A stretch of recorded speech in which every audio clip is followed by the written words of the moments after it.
So it's time to introduce you to Beulah. So Beulah is the name of our new motorhome. It's a Class A motorhome, 1994. Had 41,000 miles on it when we purchased it. It has 8 brand new tires on it.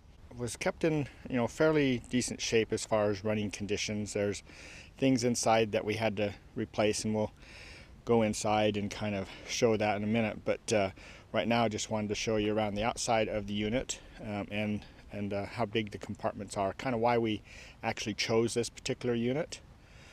Just so that maybe if you were looking for something, you would maybe think of the same things. This particular unit has what they call a tag axle. So we have duals right here, that's our drivetrain. And then we have one axle, tire on each side that is a tag axle. And what that does is that provides stability going down the road. So that, depending on who you talk to, they'll say that's good or bad. And it basically comes down to, if they happen to have a unit there they're selling that has a tag axle, it's good.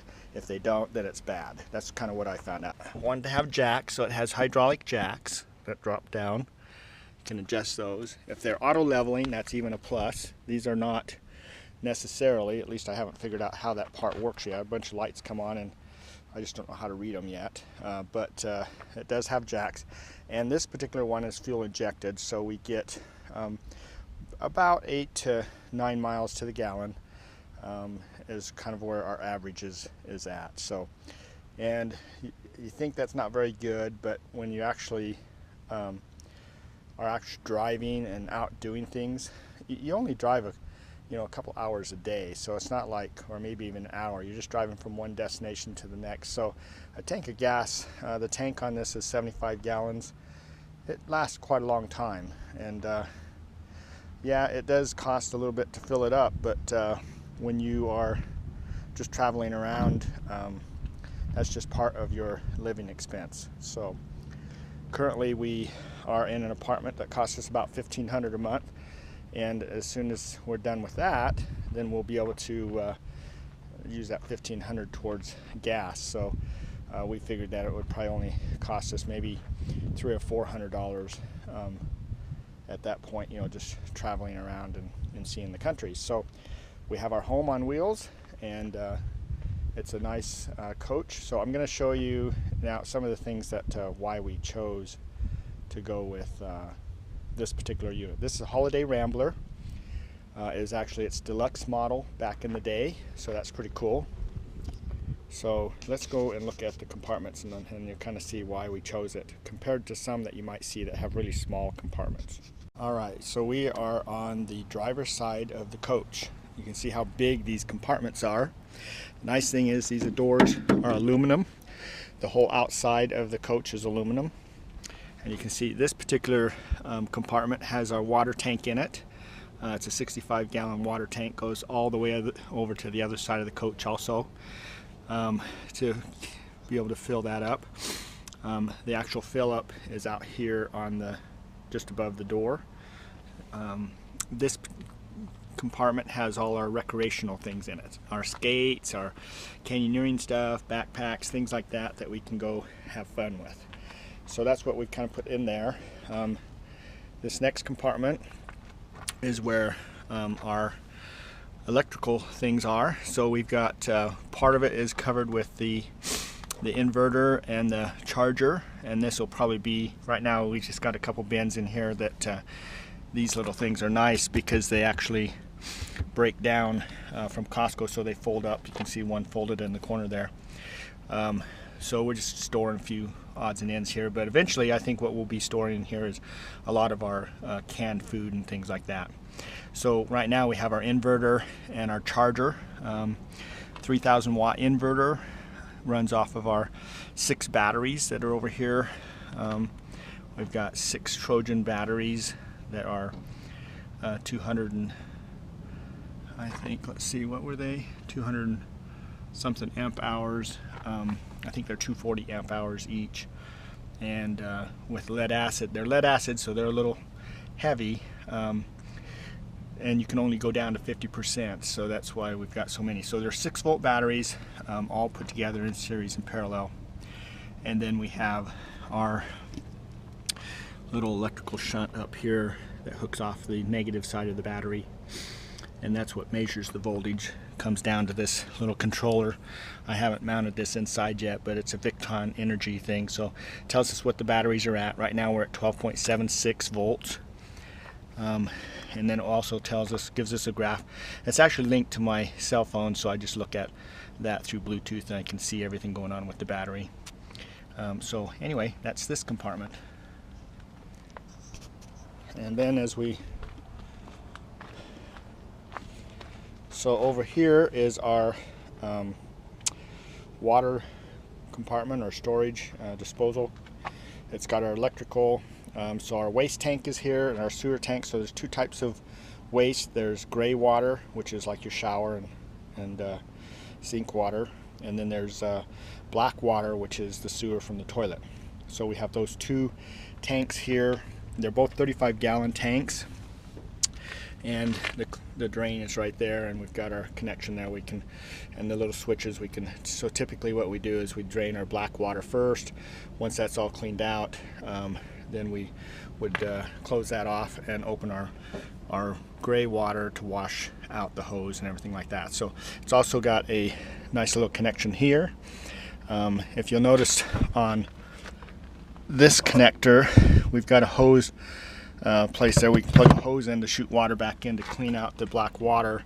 But this particular unit has actually got a connection right here. So if we hook our hose right there, it actually sprays water into the black water tank to clean it out. So that's a really nice plus that not everybody has.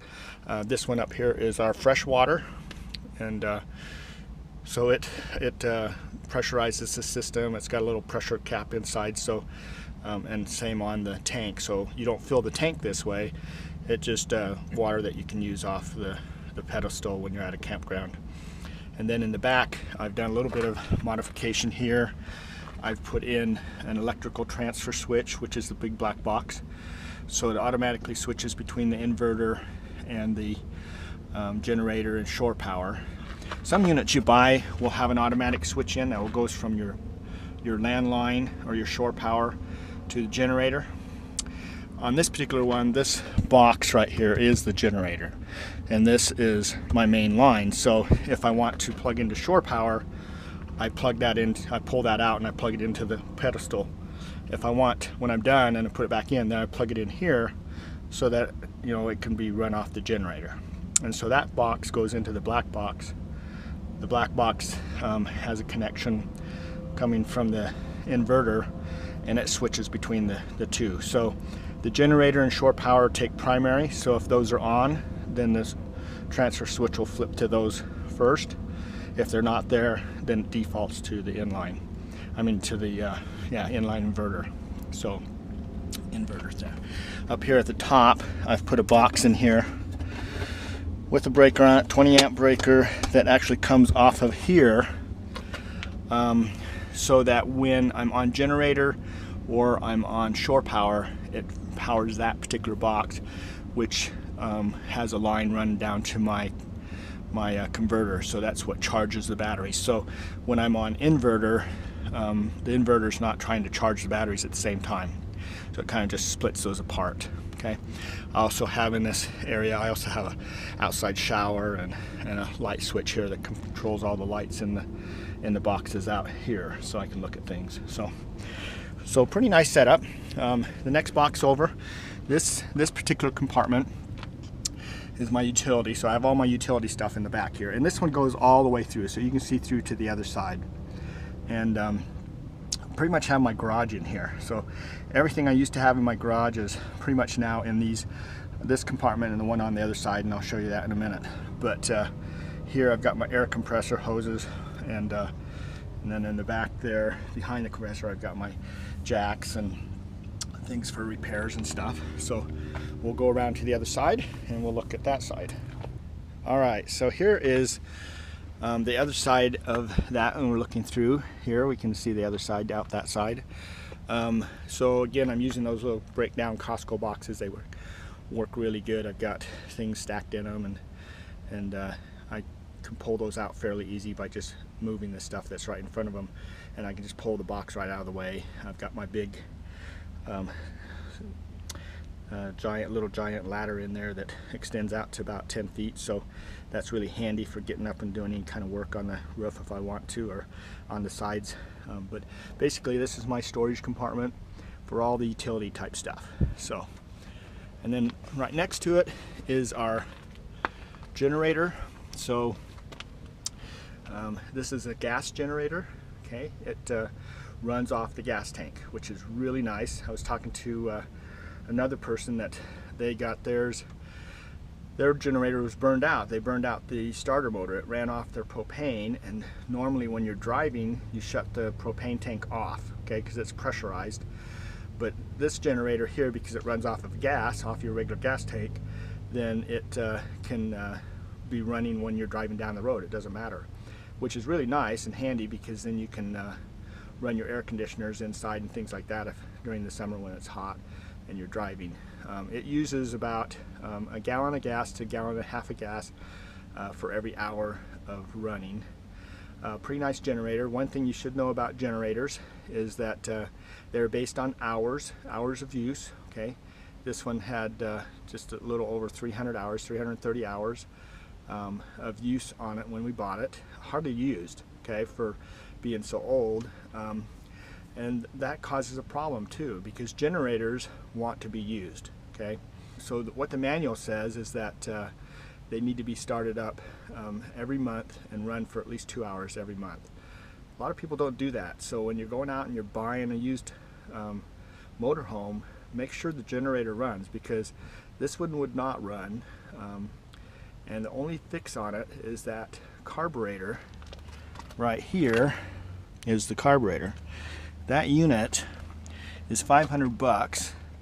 It's a unit that it's kind of plug and play. Okay, so it's not very difficult to change out, and you can't. It used to be that you could rebuild the old carburetors, but California kind of put a stop to that, and so everything's kind of based on them now. And so everything, there's no screws, there's no adjustments or anything on it, and so the only way to fix it now is pretty much to replace it. Okay, so we replaced that. Cost us 500 bucks. Put 2 new spark plugs in it, new gas filter on it. Runs like, and also an air filter. The air filter looked like it had never been changed in its life. So, you know, those things, it's got to be taken care of. It's a really nice. Onan has probably the best reputation for generators out there. If you find any others, you really need to check in on them, because there's some real trash out there. And so call the service departments, because they'll tell you. This is our propane tank. Okay, it's got a gauge on the outside, plus it's got a gauge on the inside, and so it's mounted here permanently. Right now we don't have any other connections on it. We'd like to eventually set it up so we could hook a you know, a barbecue up to it or something like that. A lot of people do those kinds of things. We haven't done any of that yet. Over here on the left is our hydraulics for our jacks. So that's how you level and things. So, okay. All right. And then over here is our last compartment and the other side of our water tank. So now we're on the passenger side.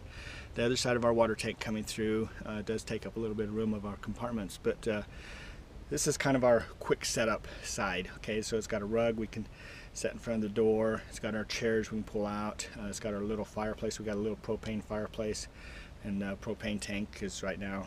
We'll probably always keep the tank, because you know, you never know how far away the fire will be away from your rig, and so the tank comes in handy in that particular case. We also have covered up there, we have a little barbecuer that we pull out, and so we can cook different things up that we want. So that really kind of sums it all up.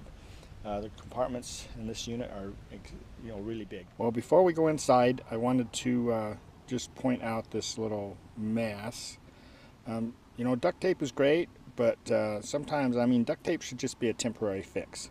The issue has been with the bottom right corner of this door.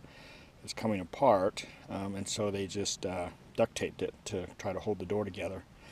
So what I've done now, look at this, we've actually fixed the door and put a brace inside of it, and Ninette's done a wonderful job of cleaning off all the old duct tape, so it looks a lot better. So as we go to enter into our home, one thing I wanted to do was to show you some pictures before we open the door here.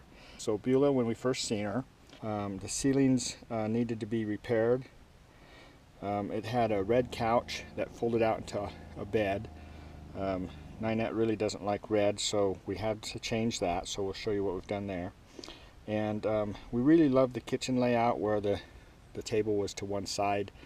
It was only for 2 people, not a big bench taking up all the room.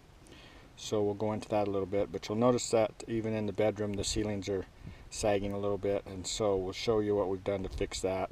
But you know, there's just some really cool features of this particular motorhome, and the reason that we wanted to have it and make it ours. So this last picture is just a front view of the living room with the red bed on the side and a blue chair that you can lounge chair, and so we have removed that also.